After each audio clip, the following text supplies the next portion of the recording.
If you had an extra $25 or maybe $50 or maybe even $100 to invest in your walk with God, what would you buy? A new Bible? Maybe a theology book? We spend money on things that are going to be forgotten in months, like new subscriptions or new little gadgets that we have some fun with for a little while and then never use them again. A lot of times, this thing that we think is going to be so important now just sits in drawers for months and we never even look at it. But your relationship with God is one of the most important things that you could ever invest in. And one of the best ways of doing that is investing in solid biblical teaching. So, with Prime Day coming up and a lot of books going on sale, I went through every single early Prime Day deal that they had, and I looked at every book and picked out the ones that I thought would be best suited to help you in your walk with God. I didn't just pick books with the best covers or the most famous authors or the best marketing or that were super popular. I picked books that I think can genuinely help you to know God better. So let's jump right in.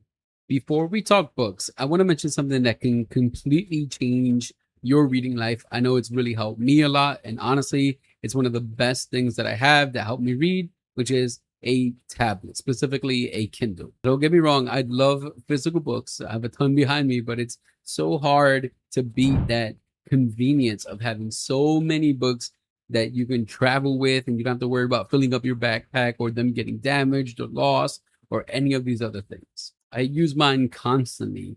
It helps to search for things that I can kind of vaguely remember. If I can remember a keyword, I can look it up right away. The highlighting is easy. It's easy to export my notes to something and work on it on a presentation or a slideshow.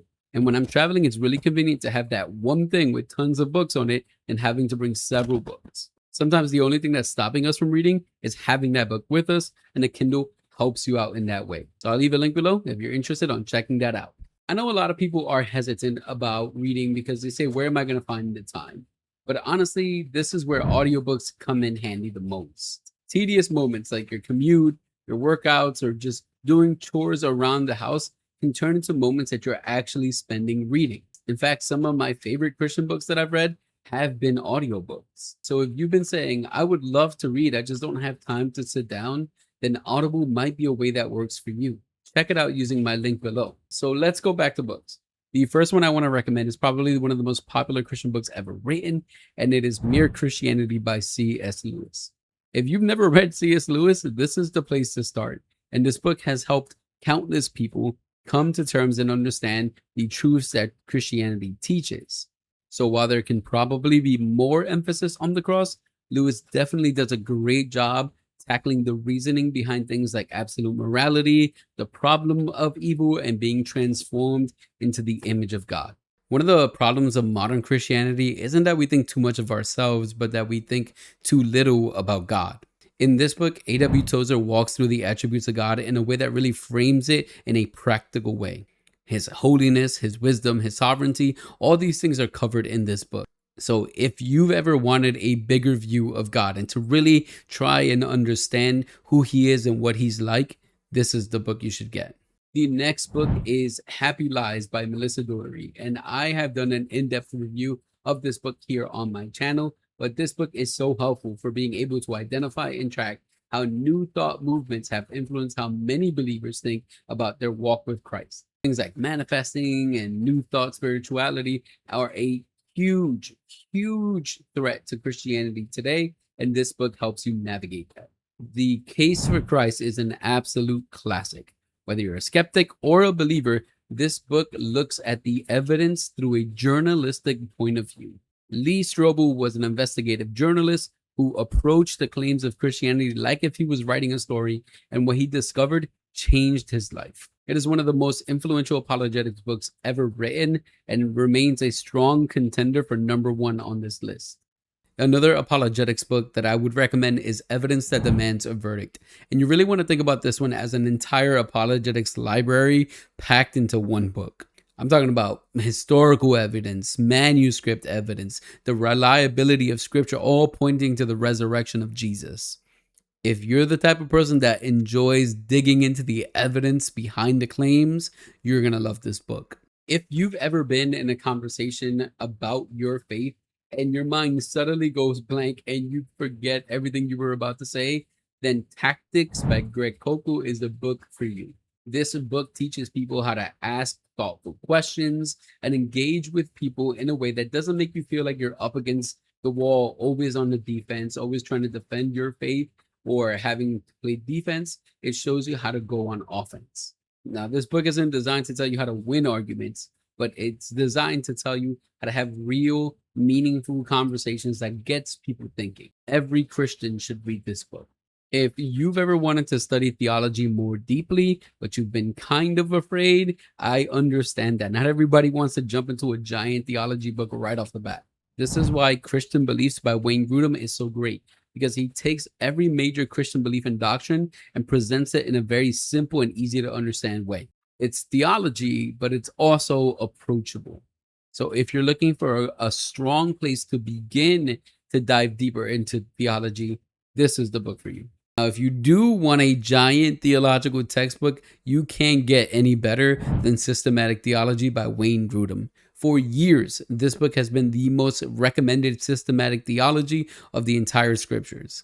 Now, it's not exactly beach reading, but if you want something that's going to go deep into theology and the doctrines and all these things that we believe as Christians, then there's no better place than Systematic Theology.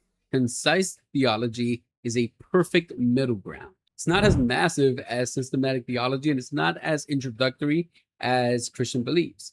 And J.I. Packer packs so much thoughtful information into this volume that I think it's something that every Christian should have on their bookshelf. This is definitely one of those resources that you'll come to again and again and again. Studying church history reminds us that we are a part of a much bigger story. But this book, Church History in Plain Language, is such a vital resource. It reminds us about where we come from, how major doctrines were developed, and how Christians remain faithful in the face of heresies and difficult times. If you like history, get this book. This one is a little bit different than the other books on the list. It's geared more toward creative people who enjoy the arts and enjoy visual mediums like that. This book explores things like beauty and art and creativity and how ultimately it all points back to God. You go through all these major popular works of art like David's statue and obviously things by Rembrandt and Van Gogh. And all of it is connected to scripture. So if you've ever been curious about how art can reflect the truth that's found in the Bible, then this is a great read. One of my favorite Christian biographies is Bonhoeffer by Eric Metaxas. It's about a German pastor who was faithful to God and faithful to his mission to the church in the midst of Nazi Germany. Courage and his conviction throughout this hard time is something that challenges a lot of Christians today. And if you're into history and World War II and all that kind of stuff, this is a great book. The very first book that I ever reviewed on this channel is The Gospel According to Satan, and it is much more than just a really interesting title. Jared Wilson explores how lies can sound like truth and distort the way that we think. This is an excellent book on discernment and one that I think more Christians need to read. So if you're invested in helping your relationship with God grow, whether that's through a theology book, whether that's through church history or a study Bible, use the links below to help you invest in your walk with God. Remember that the goal here is not simply to have more books or to fill a bookshelf. The goal is to live closer to God because, like I said, your relationship with God is the most important thing you can invest in, and it is something that you will never regret investing. If you're looking for the deals that I mentioned, all the links will be down below. They are affiliate links, so you will be helping to support this channel at absolutely no extra cost to you. And if you're not going to buy any of those books, that's okay too. But make sure you hit like, comment, and subscribe, and let me know which one of these books you find the most interesting. Thanks for watching. My name is Eric. Stay blessed. Stay bookmarked.